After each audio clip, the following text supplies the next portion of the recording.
Bom, gente, hoje, né, hoje tem café, só que sim, tá calor, né? Ou pelo menos eu sou pra caramba, né? Porque eu sou esse tipo de pessoa que tô sempre transpirando. Não tenho o que fazer, né? Inclusive, vou ter que me render ao Botox. Vou ter que usar Botox pra fazer um tratamento, porque eu tenho hiperidrose, né? Tenho hiperidrose nas mãos e nos pés, desde que eu sou, sei lá, muito novinha. E eu já fiz outros tipos de tratamento, outros tipos de intervenção e não funcionou. Então, agora eu vou ter que usar Botox. Sim, porque o Botox também ajuda nessa questão do suor, né? Pouca gente sabe disso, mas ajuda. Então, acaba que serve de tratamento para outras coisas. Aí eu vou falar, gente, vou falar para todo mundo que eu tenho Botox. Só que é nas mãos, né? Só que eu não vou contar, eu só vou falar que eu tenho Botox. Enfim, satirizando aqui, né? Mas o que eu vou falar hoje, né? Eu achei muito interessante. Eu acho que a gente vai falar um pouco sobre classe, também nesse vídeo aqui. Eu sempre falo sobre essas questões, né? Porque eu acho que classe abrange muitas coisas no que se refere a como a gente pode entender e interpretar a sociedade, né? Então, isso é bem bacana por causa disso, né?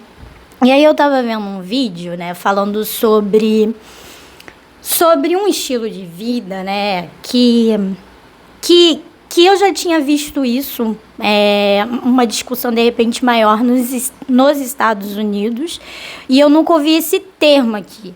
No Brasil eu já ouvi assim, minimalismo, que seriam as pessoas que, sabe, eu penso em minimalismo, eu penso, sabe aquelas casas japonesas, você entra, não tem um sofá, não tem um nada, tem um colchonete no chão e é isso, sabe? Casas japonesas, coreanas, o povo fica sentado mais no chão, aquilo me dá uma agonia, não tem um sofá, gente. Enfim, eu penso mais nisso, né, que seria viver com menos e tal, e tem aquela questão mais minimalista mesmo, né, do mínimo possível. E a gente tem uns produtores de conteúdo também sobre esse lifestyles e tudo mais. E é bem interessante porque são estilos de vida que são contrárias à corrente, né, atual, que é de consumo, de status, de ostentação. A gente também fala, só que eu acho que a ostentação está em outro lugar e a gente pode falar um pouco sobre isso mais para frente. Sobretudo porque a ostentação, que está muito ligado também a movimentos culturais, musicais como o funk, ou até mesmo o rap, o trap, tem a ver também com acesso, né? Tem a ver também com esfregar na cara da sociedade que essas pessoas também tiveram acesso a isso, que também podem gozar desses recursos que foram historicamente negados a elas, né? Então, eu acho que tem essa visão, porque geralmente as pessoas gostam muito de bater, né? Nessa cultura da ostentação, que sim denota um pouco da superficialidade, né, dessa questão consumista, de você também não pensar as marcas, mas aí a gente tem que entender o local, e aí eu vou usar esse termo, né, o local de fala das pessoas, né, que estão fazendo músicas em torno disso, que estão geralmente pessoas pretas, pobres, periféricas, ou pessoas pardas, né, que na verdade estão naquele grito de vitória ainda. E às vezes o grito de vitória ainda é um grito que não pensa e não reflete um pouco mais sobre o consumo, né? Então cada um está numa etapa, vamos colocar aqui, que eu acho que é interessante a gente não tentar ser moralmente melhor do que as pessoas. Isso já é um problema, porque a grande verdade é que ninguém é, né? E que a gente está em estágios, né, diferentes, né? Isso tem muito a ver também com o acesso educacional que a gente tem e cultural também, dos valores da nossa família. Então, por exemplo, a minha família é de Minas, né? Não eu, a minha família é de Minas, e geralmente o mineiro ele é muito desconfiado. Então, se uma pessoa chega cheia de ostentação, disso e aquilo outro, o mineiro tende a ficar desconfiado dessas coisas, porque a cultura mineira ela é mais íntima, ela é mais quietinha, então essas coisas de ostentação e tal, e de mostrar isso não é bem visto, mas numa cultura mais extrovertida, como a carioca ou a nordestina, talvez isso tenha um outro lugar, né? Então, acho que a gente também tem que interpretar essas interações sociais, esses códigos sociais, né? E o mineiro é o famoso come quieto, né? Então, o ideal é você ficar quietinho ali, não chamar muita atenção para si, né? Então tem essas coisas. Então a gente tem que entender que os lugares são diferentes, né? Porque as culturas são diferentes. Não é sobre um ser melhor do que o outro, mas é sobre essas diferenças, né? E também lidar, que vai determinar também a forma como a gente lida com dinheiro e tudo mais.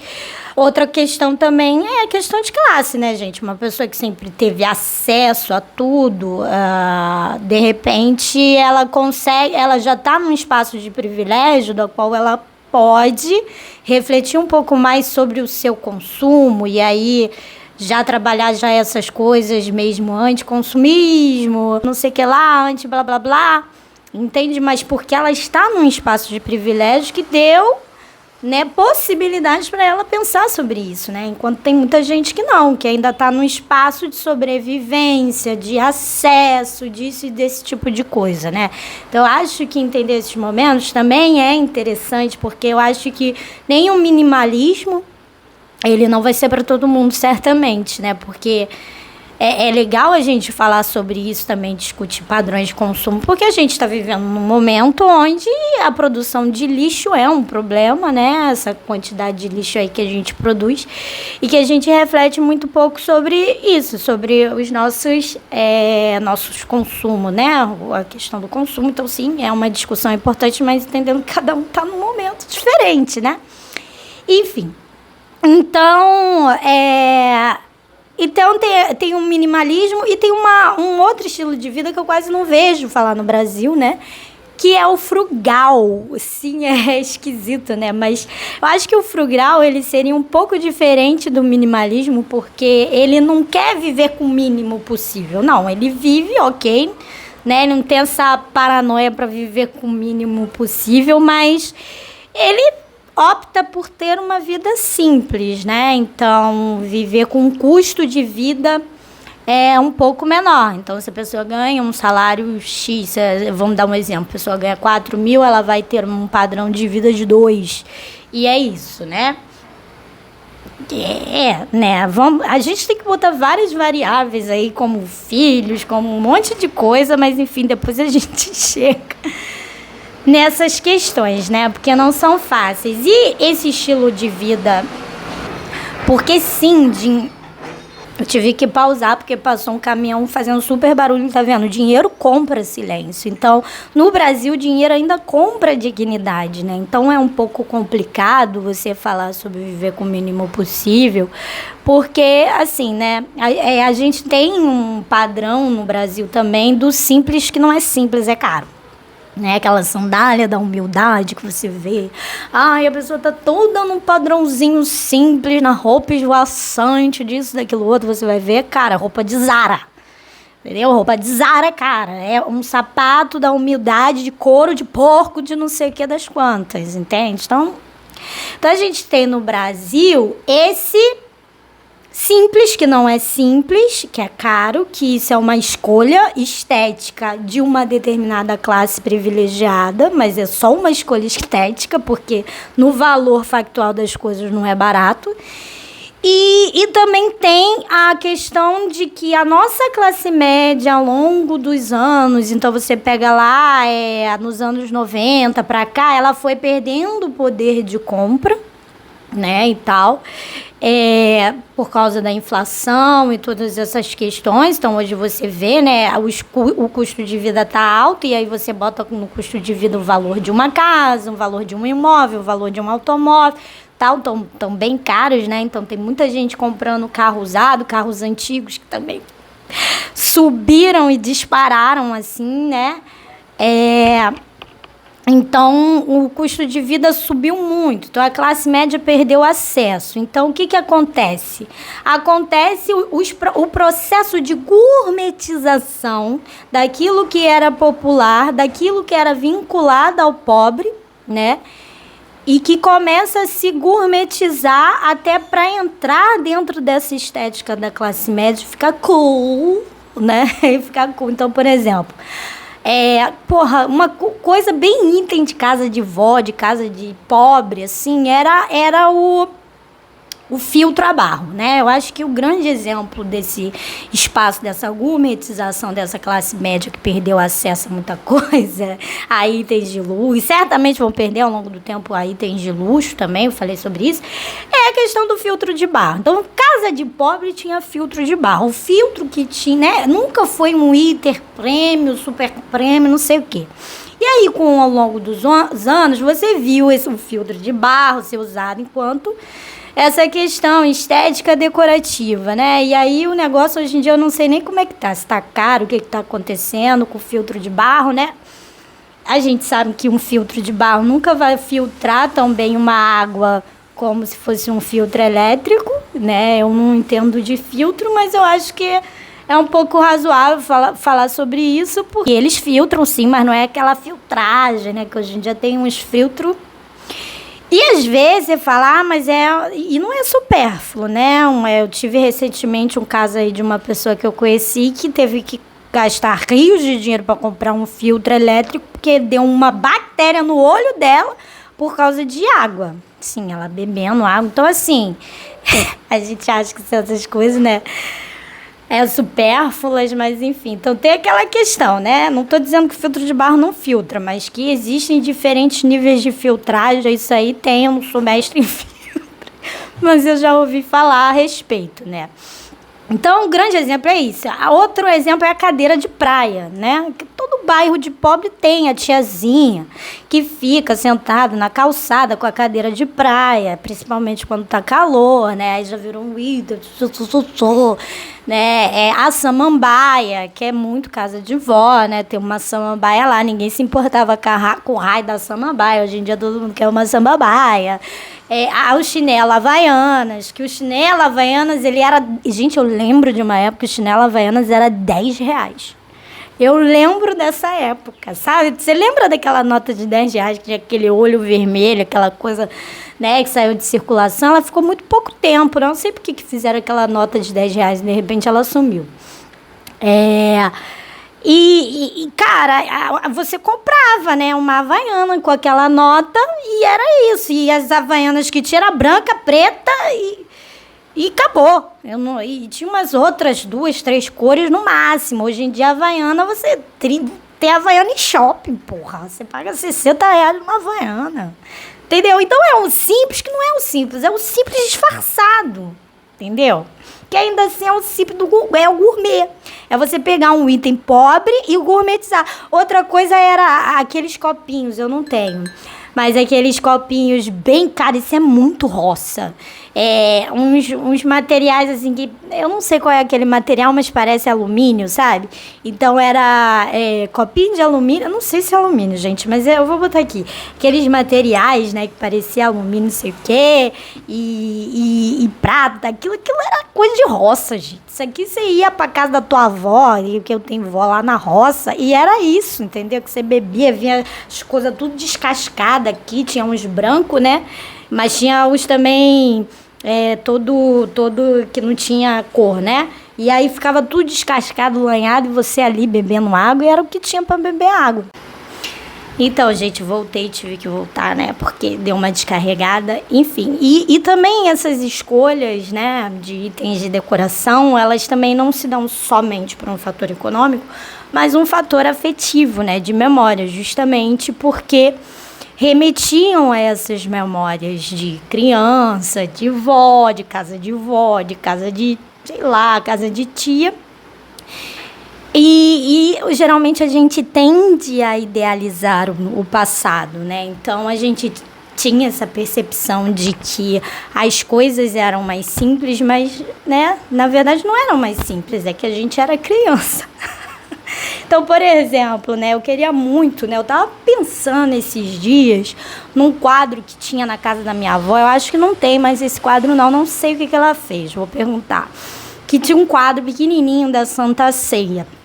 E eu gostava muito daquele quadro, porque eu ficava olhando, assim, intrigada, né?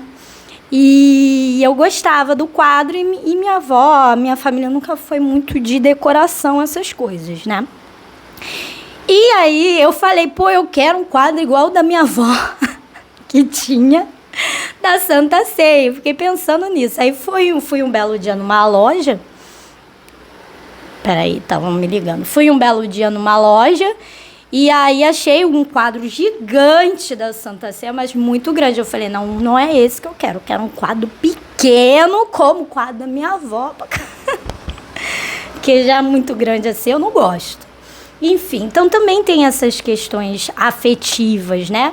Justamente também não só financeiras. Mas, enfim, isso existe, né? E, ao mesmo tempo, a gente sabe que, por mais que a classe média tenha perdido, né, poder de compra ao longo dos anos, existiu a gente falar da classe média como se ela fosse uma coisa muito amorfa, todo mundo muito igual, e não é, né? Existem diferenças que são significativas nessa classe que a gente fala, porque a maioria das pessoas no Brasil, né, que são pessoas que têm rendimentos, até isso você estudando carteira assinada, porque a questão CLT, você puxa os dados, acima de 4 mil é menos de 1% da população, assim, é muito para vocês terem uma noção. Então, a grande maioria da população, e isso eu estou falando também, enfim, concursados, então a grande concentração da população brasileira está aí na classe média baixa, classe média, né, e ainda tem a classe média alta, né?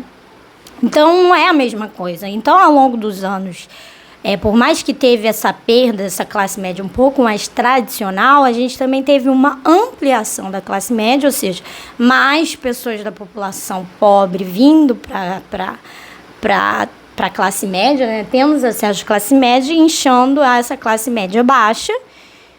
E a gente também... E isso vai, né, causar um certo... sempre tem, né, essas disputas imbecis e idiotas, né? Porque o modelo também dessa classe média que ascendeu e que começou a ter acesso às coisas que não é esse modelo, às vezes, muito mais de ostentação, por ser uma questão de acesso, de estarem tendo acesso a determinadas coisas que antes não tinham. E aí começam os embates, né? Só que a gente precisa...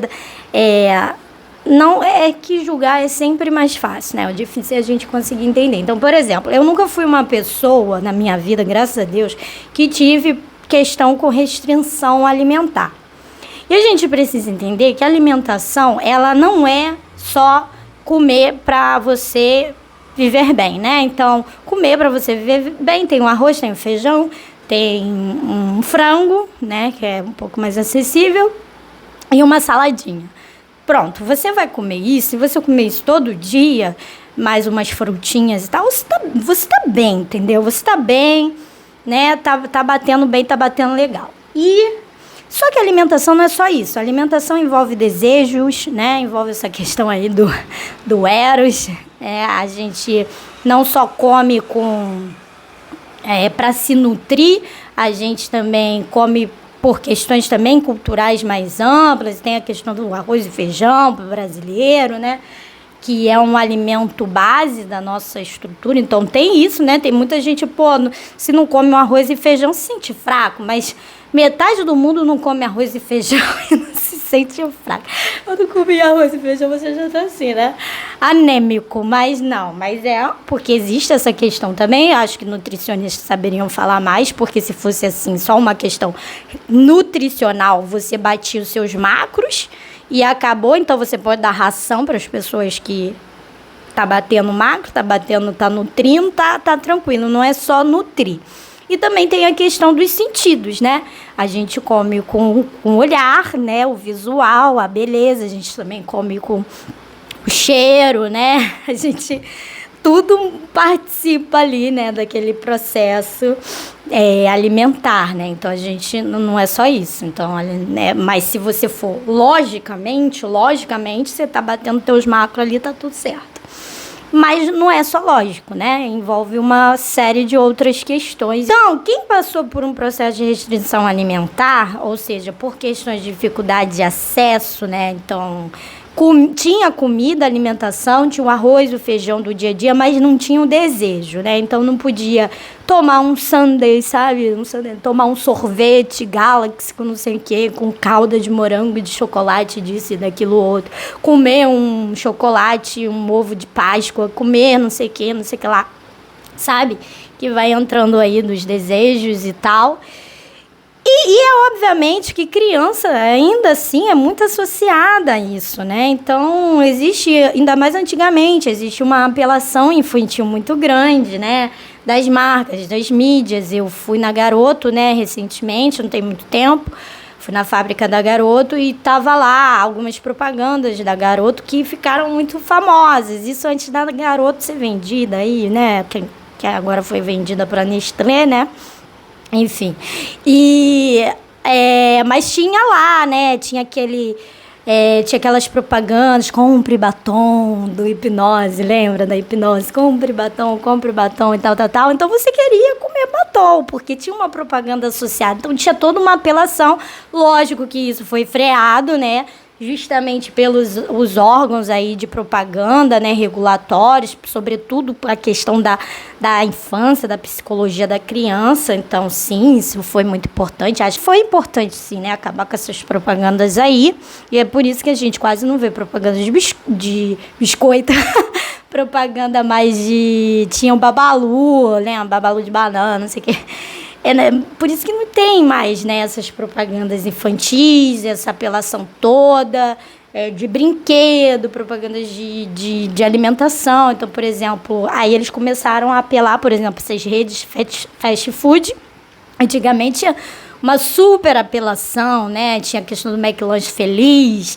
E, porra, a gente ia todo arrumado, né, pra ir no McDonald's.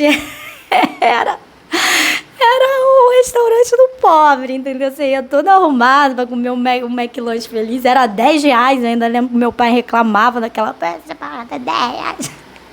Hoje nem sei quanto é que tá batendo no McLanche Feliz, né? E antigamente tinha esses brinquedos para colecionar, para te impulsionar mais a comprar. E eu lembro que eu entrei em várias coleções malucas de Hello Kitty, disso, de não sei. A Hello Kitty voltou aí, né? A geração Z aí vai entender por quê. Boneca não tem boca e essa apelação de Hello Kitty. Mas a gente gosta da Hello Kitty. Enfim. E só que antigamente era um evento, né? E hoje em dia é uma coisa totalmente... Mudou, né? Mais popular e tal. As pessoas têm mais acesso e tal. Comida ultraprocessada, uma porcaria, mas... né, a questão do acesso é isso aí, é uma questão também. Então, e vai passando as populações mais antigas, tipo de vó, de mãe, né? Então, a gente tinha uma situação muito mais precária no Brasil.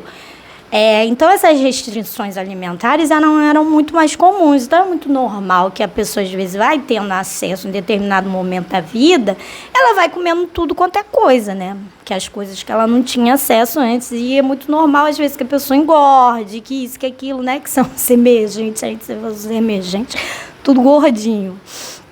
Mas gente, é uma questão assim, é o que eu falei, a alimentação envolve outras coisas, não é só se alimentar, bater os macros ali, vou bater aqui, ó, fazer uma gororoba, uma receita, igual uma vez eu vi, né, eu tava vendo, eu recomendo muito para vocês assistirem, gente, é muito, muito bom. Eu gosto muito de uma série, um reality show chamado...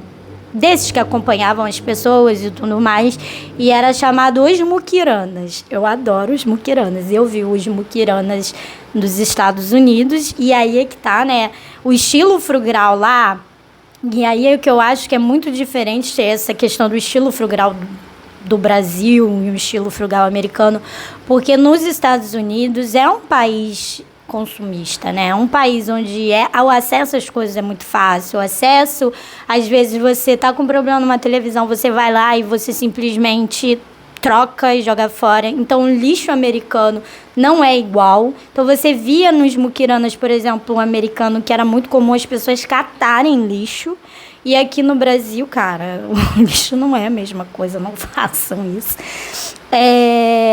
mas justamente pegavam às vezes coisas boas no lixo, justamente por esse descarte, né? A indústria americana produz muito, então as coisas tendem a ser um pouco mais acessíveis. Não estou dizendo que isso vai dar dignidade para as pessoas, porque existe essa discussão, um iPhone nos Estados Unidos é não sei quanto, mas não tem o SUS, não tem não sei o que, não tem não sei o que lá. Realmente, né, a gente sabe disso, que os Estados Unidos bate mal, né, em diversos indicadores sociais, como o IDH, índice de Gini, índice de desigualdade social, comparado a outros países de primeiro mundo, justamente porque lá cada um por si, Deus nos ajude, né? E Deus ajude cada um. Todo mundo não, cada um. Então, a gente sabe disso, né? Então, e aí é que vai a discussão, né? A gente precisa de dinheiro para quê? A gente precisa de dinheiro para dignidade. E dignidade é você comer bem, você ter um local seguro, né? Dignidade é você ter acesso à educação, dignidade é você ter acesso à saúde, dignidade não é você ter um iPhone, não é você trocar de carro todo ano, né? E às vezes a classe média já tem umas dificuldades disso, né? Você ter um tênis da Adidas, da Nike, né? Mas também dignidade, mas aí é que entra também um fator que eu também acho importante, mas dignidade também é sobrar um dinheiro para aquelas questões relativas ao prazer, né? Dignidade não é, por exemplo, você fazer uma cirurgia plástica, né? Mas dignidade é você poder ter dinheiro para ter um acesso a uma academia, a uma nutricionista, uma pessoa que vai te orientar, né? Nesse sentido. Então são coisas, ou não academia, mas redes, porque a academia já fica muito, mais redes de esporte, né? Porque isso daí também é cidadania, né? Então tem as pracinhas aí teve um programa aqui no Rio de Janeiro bem interessante de academias, né, públicas ao céu aberto, e aí tem as pracinhas e tem aqueles negocinhos, e às vezes tem professor também que dá, então tem muitas praças, pelo menos aqui no subúrbio onde eu vivo, né, tem muitas praças, e aí de um determinado horário tem um professor lá para incentivar as práticas de atividade física, então tem que ter um espaço para você correr, umas ciclovias, que é dignidade, isso tudo é dignidade, né? Então, enquanto no Brasil a dignidade ainda precisar de dinheiro, né, porque basicamente a gente tem que comprar a dignidade aqui, então essa questão de frugal, de minimalismo, ainda vai ser um pouco supérfluo, não supérfluo no sentido de ser supérfluo, mas ainda vai ser um pouco de um determinado estrato social que pode, né, negar todas essas coisas, porque o básico tem, porque a dignidade tem, né? Então, aí você começa não, vou refletir consumo, vou refletir isso, vou refletir aquilo outro, vou refletir alimentação, né? Isso também é custoso. Por quê? Porque tempo é recurso também, né? E eu sou da área de gestão financeira, então eu sei, uma das coisas que eu acho muito absurda é que as pessoas, quando ela vai pensar economicamente, ela só pensa na questão do dinheiro, mas elas esquecem que outros fatores também são recursos, como tempo. Então, o tempo é o nosso maior recurso que a gente tem, sabe? O tempo, a nossa saúde também é recurso, a nossa energia cognitiva também é recurso, né? Não adianta você fazer, às vezes, uma economia só pensando no dinheiro e, às vezes, é uma economia burra, né? No sentido de que você não está pensando nesses todos os outros recursos também que a gente tem. Então, eu tinha uma amiga, né, tinha uma conhecida, nunca fui muito fã dela, que uma vez ela veio questionar para mim por que eu não vinha de ônibus e tal, para minha faculdade e tal, pegava trem, que era muito, eu pegava o trem expresso, eu chegava em 15 minutos, né? Se eu pegasse o ônibus, pela distância lá e o trânsito, porque vinha por dentro da zona norte toda aqui do Rio de Janeiro, eu levava cerca de 1 hora, né? E eu tinha que estar 6 horas da manhã no ônibus. Se eu perdesse o ônibus das 6 horas da manhã, eu já chegava atrasada, entendeu? Porque eu tinha que estar 7. Então, levando em consideração, voltar também, que deveria, né? Você volta lá pelas 5 horas da tarde, deveria estar trânsito também, então bota aí 1 hora. Mas eu vou botar 1 hora, tá? Vou até ser economista nesse sentido. Vou perder 2 horas por dia, né? Você bota 2 horas por dia no mês, quanto é que dá? Aí você... Quanto tempo, às vezes, que eu perdi anos, que eu poderia chegar em 15 minutos, chegar, fazer uma academia, que eu ia ficar com o corpo legal, cuidar da minha saúde, depois chegar, ter tempo para estudar, para isso, para aquilo outro, e eu ia estar passando 2 horas da minha vida no ônibus. Que chega, eu fiz o cálculo aí, chega quase uns 3 meses aí, se bobear num ano, de perda, de completa perda em transporte público. Então, a economia dela era burra. Por quê? Porque ela estava vendo apenas o dinheiro como recurso, não estava vendo, entende? Então, essas coisas, gente, e tem outro fator também que é recurso, é prioridade. Às vezes as pessoas perguntam, por que você não tem isso? Porque não é minha prioridade. Porque não sei o que. Não é minha prioridade. Então, cada pessoa tem uma prioridade de acordo com a sua vida. Entende? Então tem todas essas coisas. Então lá nos Estados Unidos, quando você via lá os muquiranas, você via muito que eles catavam lixo, esse tipo de coisa, mas levando em consideração de que era um lixo diferente.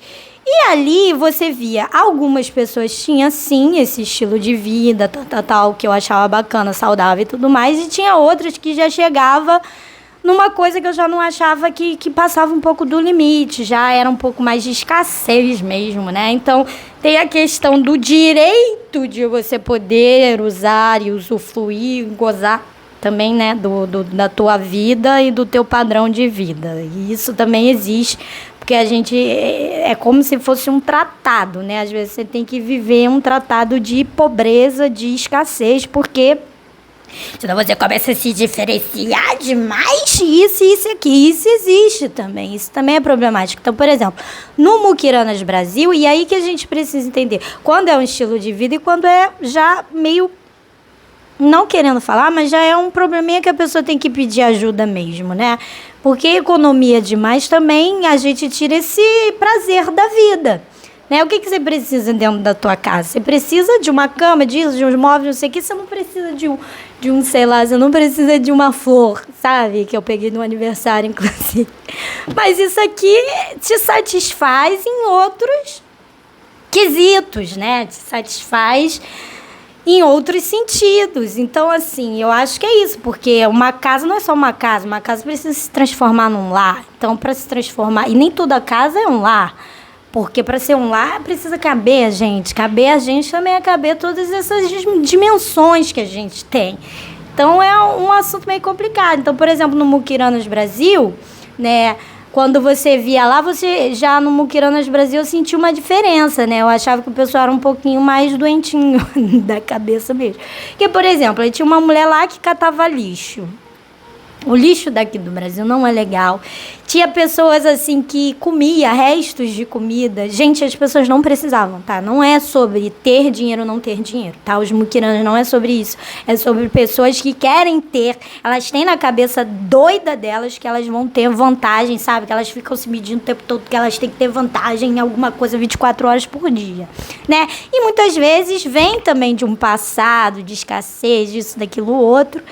E, enfim, a pessoa teve determinado acesso, mas também não relaxa, sabe? Não relaxa. E aí você via algumas coisas que já tocavam nessa questão da segurança alimentar. Porque você não pode sair, gente, uma praça de alimentação tomando coisa assim, sabe? Que a pessoa deixa, porque existem doenças associadas a isso, sabe? E aí já começa a ficar meio insalubre. Eu já não achei os Muquiranas Brasil muito legal, que fiquei com muito nojo, né? Fiquei com muito nojo. Você vê que essas pessoas também têm uma tolerância maior ao nojo, né? É uma coisa diferente, E aí tinha um rapaz, inclusive, que eu achei muito interessante, né? Porque o irmão dele estava confrontando ele. Eu vou colocar aqui o episódio para vocês. Esse episódio é muito, muito, muito interessante. Ele era um TI, pelo visto, né? Ele trabalhava com TI, ele ganhava 3 mil reais, porque o irmão dele fazia questão de falar, mas você ganha 3 mil reais? Eles eram do Sul. E assim, o pai dele, ele foi muito pobre, né? Ele foi um trabalhador. E o pai dele fala, eu dormia debaixo, aquele gaúcho, né? Eu dormia debaixo da árvore, não sei o quê, que a gente trabalhava na roça, não sei o quê. E era bonito que os filhos admiravam essa vida do pai dele. Só que assim, acabou ali fazendo um revertério na cabeça do filho dele, de que ele acreditava, pelo menos eu sentindo, vendo, né, gente? São interpretações minhas. Que ele, para ser validado pelo pai, ele precisava passar por alguma questão assim de escassez, né? Como se ele não aceitasse que ele tivesse uma outra vida, outra realidade. Aí o que acontece? Você ia na casa do cara, né? E o pior é que o irmão dele já não tinha isso. Então, por isso que o irmão dele confrontava, né? O cara, ele comprou uma casa lá, não botou reboco no chão, né? Não tinha piso no chão. Gente, não tinha piso na casa, assim. A casa completamente segura. O teto também, uma coisa meio doida, assim, ele dormia, tipo, numa cabana dentro da casa dele, e o chão não tinha piso, ele falava que era para economizar, né, no sentido de que ele ia economizar com limpeza, então não tinha piso no chão. E a comida, ele mostrava, gente, eu faço uma comida, eu balancei os macros, né, faz a questão ali na calculadora, né, na calculadora nutricional, faz um balanço ali dos magos. Ele fazia a mesma gororoba todo dia, mas ele fazia literalmente uma gororoba, gente. Ele misturava um monte de coisa.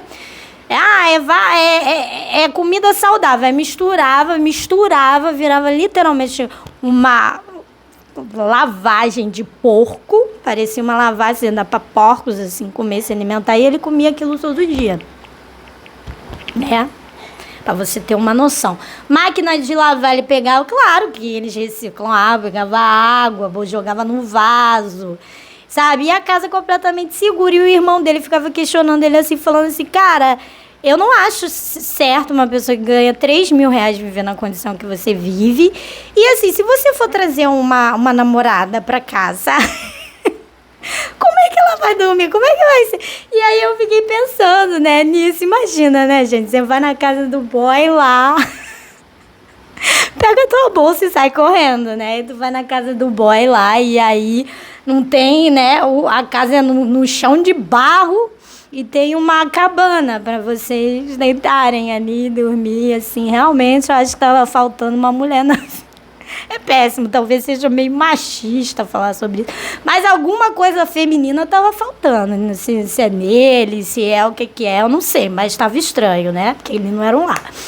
Então, tinha essas questões, né? Então, essa questão do que é estilo de vida e que é interessante, sim, porque cada pessoa tem que ter o seu estilo de vida e é bacana, é uma coisa, e o que é já um tratado de escassez é outra. Então, é uma coisa muito tênue, né?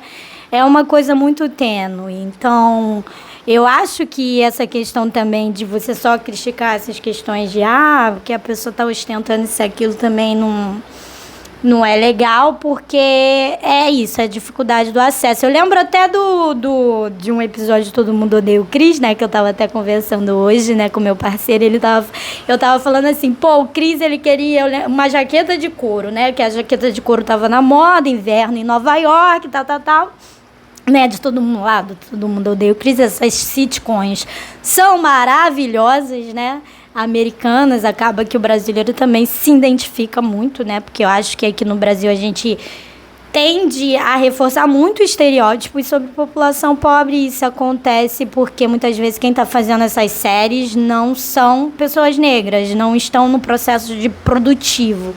Aí fica foda, né? Aí parece que é tudo violência, tudo isso e aquilo. E quando é, por exemplo, Todo Mundo Odeia o Chris, a gente sabe que o Chris Rock é o produtor da série, narrador, tal. Tem direitos ali, né, do quais ele interfere, né, na narrativa do negócio. E aí fica um pouco mais realista e interessante. E não é tipo a senhorita Morello querendo falar que a gente tem muito no Brasil, né? A senhorita Morello querendo falar sobre a vida da população pobre, da população negra. Vamos fazer um estudo de caso, né?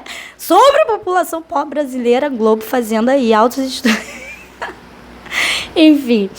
E aí o que acontece? Ele quer uma jaqueta de couro, inverno de Nova York e tal, só que aí o pai dele fala, ok, você quer uma jaqueta de couro? Porque o Julius, cara, aquele homão brabo, entendeu? Pra mim é o Julius. E aí ele fala, você quer uma jaqueta de couro? Beleza, vamos trabalhar com a gente. Aí o pai dele é entregador de jornal de madrugada e ele vê como é foda o trabalho do pai dele e ele tá ajudando o pai dele, né, a entregar jornal, carregar, passa por toda Nova York e tal. E aí, só depois disso, de não sei quantas vezes que ele foi trabalhar pro pai dele, ele ganhou um dinheirinho pra poder comprar a tal da jaqueta de couro. E quando ele finalmente compra a jaqueta de couro, aí aparece no final assim, tá verão. E aí ele sai com a jaqueta de couro dele assim no verão, aí ele pega e cai assim, desmaiado de tão quente que tá, né? Então é isso, né? Quando a pessoa tem acesso, já saiu da moda. Já acabou, entendeu? Já tá verão e é isso, né? Então, também tem essas realidades. Então, eu acho assim, é muito interessante a gente falar sobre isso, que eu falei, é quase uma dimensão mais comportamental e menos econômicos, né? Eu acho que o que a gente tem que...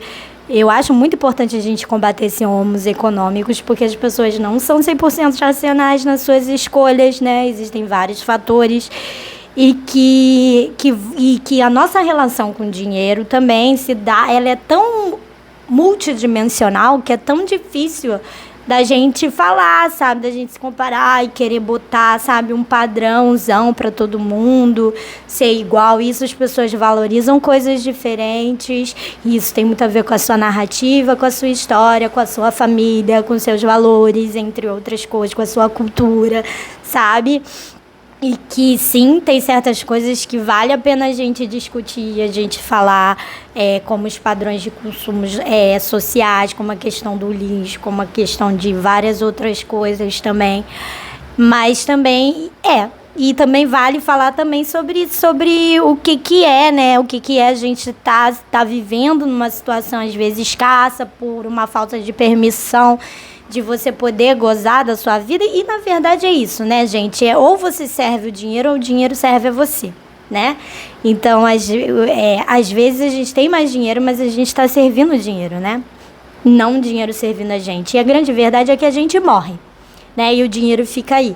E, muitas vezes, o dinheiro fica aí, não vai nem para quem a gente queria que fosse, né? Então, também tem esse problema. Você vai passar a vida inteira construindo, e às vezes aguentando situações que muitas vezes são indignas, pra quê? Por dinheiro. Então, assim, e os outros recursos, né? E paz mental também é recurso, né? Cada escolha é uma renúncia. O que a gente tem que pensar com relação a recursos é isso. Cada escolha é uma renúncia. E sempre vai ser, né? Porque, como já diz um princípio da economia, existe a economia porque os recursos são escassos e eles são sempre escassos. Foi isso, gente. Mil beijos. Tchau.